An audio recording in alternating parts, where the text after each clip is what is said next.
Hello Twin Flames, this is Victoria and I'm here with your daily energy check. Let's jump right into it. This is going to be a classic read.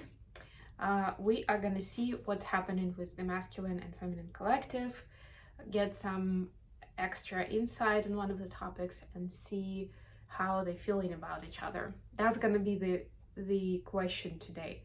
How is the feminine feeling towards masculine? How is the masculine feeling towards the feminine?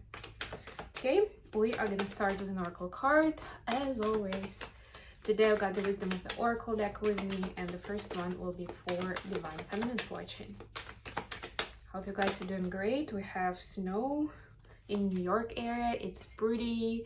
I am inside at my home, so I'm pretty happy about it. You know, like I don't have to deal with like crazy driving or closures in different places. Like, a lot of public places just decided to close the operations today. Weird. For a person from Eastern Europe, very weird, but there we go. But it's nice to look at. And I'll probably get out of my home before it gets dark just to have some fun in the snow. Feminines, your card is to the sea, number 7. Let me get back to the book actually here. I don't think I've seen this one for a very long time. I like this card though. Isn't it wonderful when you feel yourself in the flow of life, when events and conditions seem to engage you in a way that is fluid and effortless? This card reminds you that going with the flow is exactly what you need to do right now. Ride the wave of opportunity formed by the perfect conditions. Allow trust and faith to guide you forward as you flow like a river into the sea of life.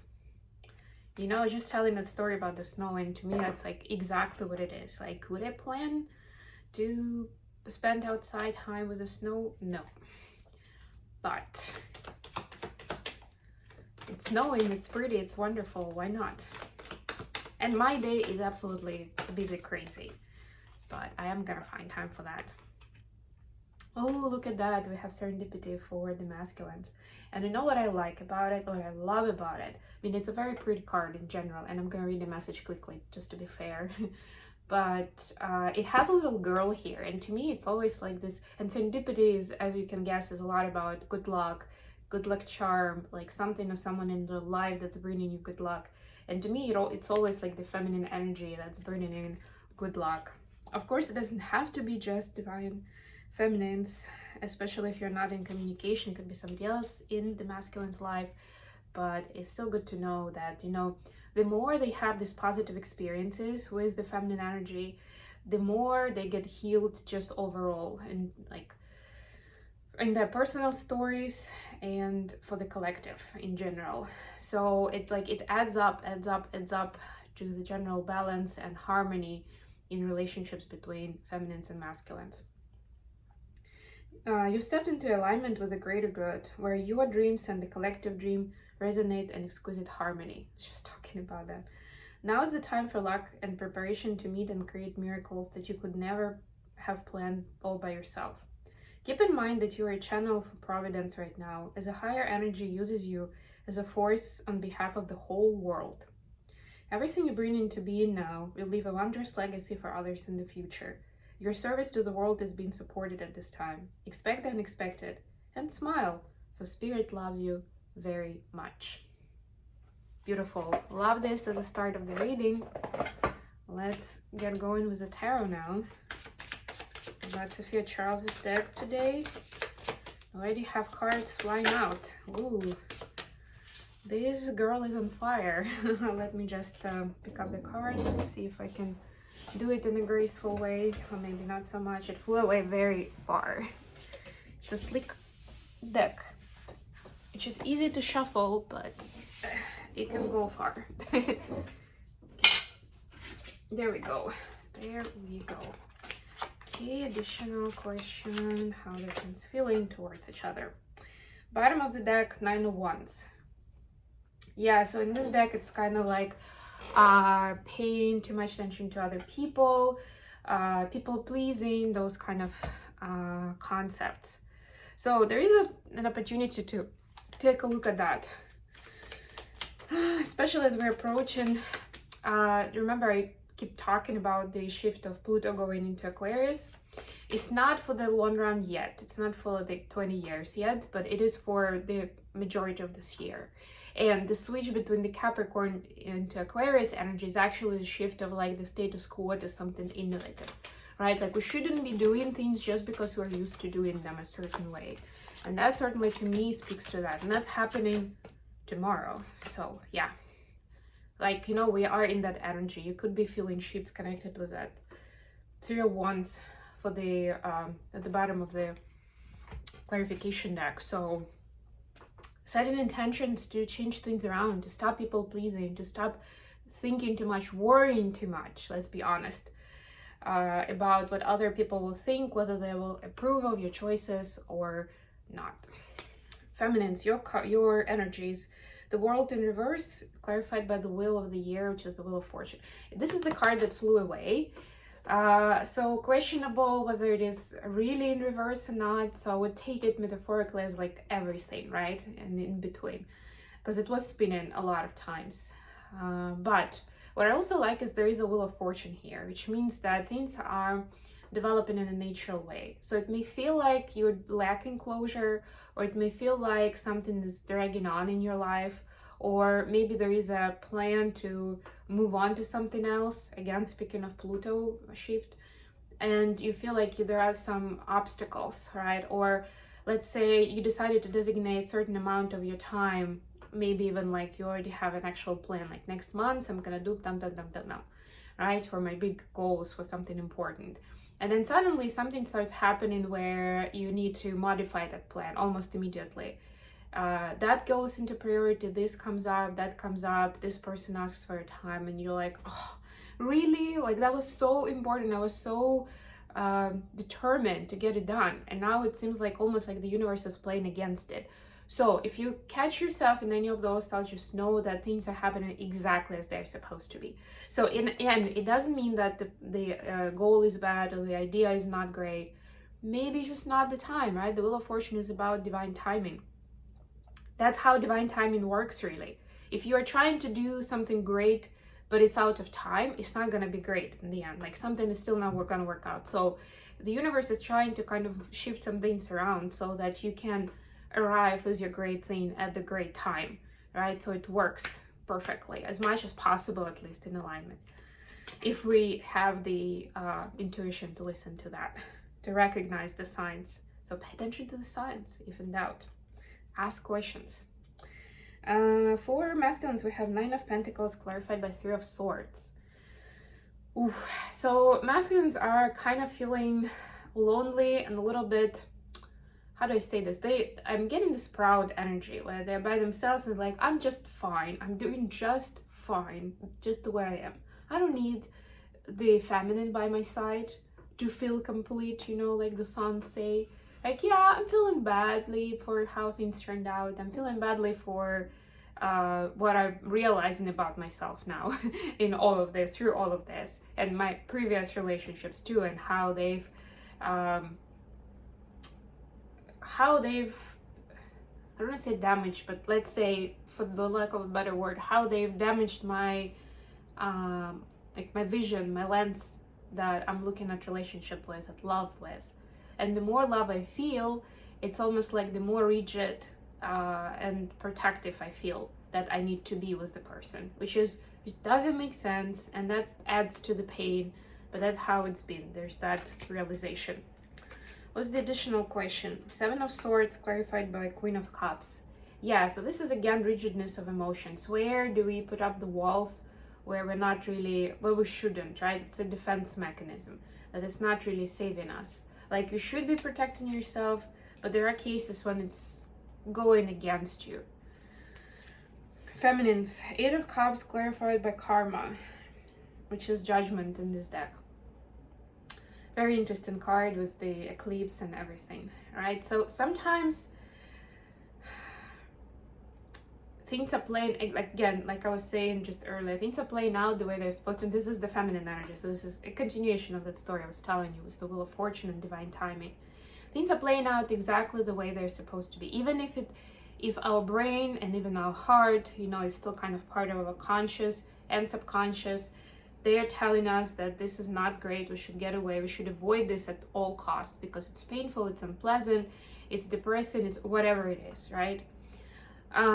But a lot of times, and the longer you are on the journey, the more examples you'll have when that was like the only way to get that shift, to finally get fed up with the status quo and walk away, right? Which wouldn't be easy. Like, imagine if you had to walk away, like break up with someone or leave a job or whatever that is, like make a drastic change or end a relationship or something, right?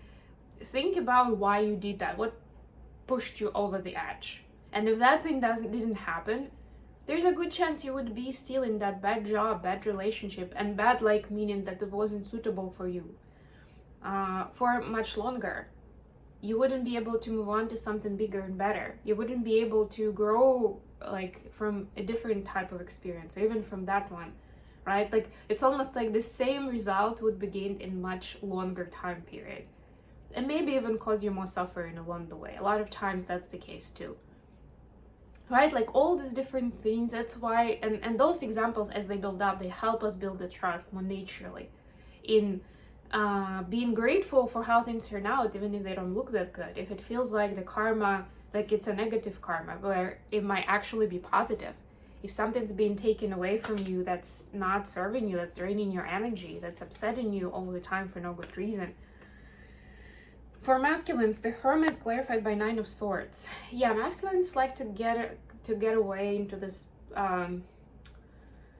fortress of solitude in their mind, or some of them in the physical space as well, where they feel more safe. But essentially, if they are in denial or they don't express their feelings and emotions in the moment, repress them, that puts them more into a negative spin and into more anxiety, right? And I've actually heard it from someone quite recently, and the person said it's a person that like loses patience and can lash out on people, and to him, like, that's the part that is unacceptable. Like, if he is being negative in a conversation or passive aggressive, toxic, that's okay until he pushes to the point where he yells at people, lashes at them, whatever, upsets them in that, like, very vividly. That's like the line, like that. And so whenever we talk about better communication, he immediately thinks that he shouldn't be doing that part, right? And so he's like, okay, yeah, sometimes I just don't have the patience. But it has nothing to do with patience. And a lot of people, not just masculines, obviously, think that it's more about keeping it to yourself, right?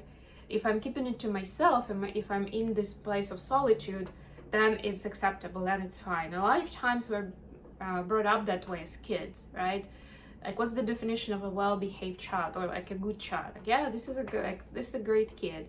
Like, how do we say that? A lot of times it's like being in line.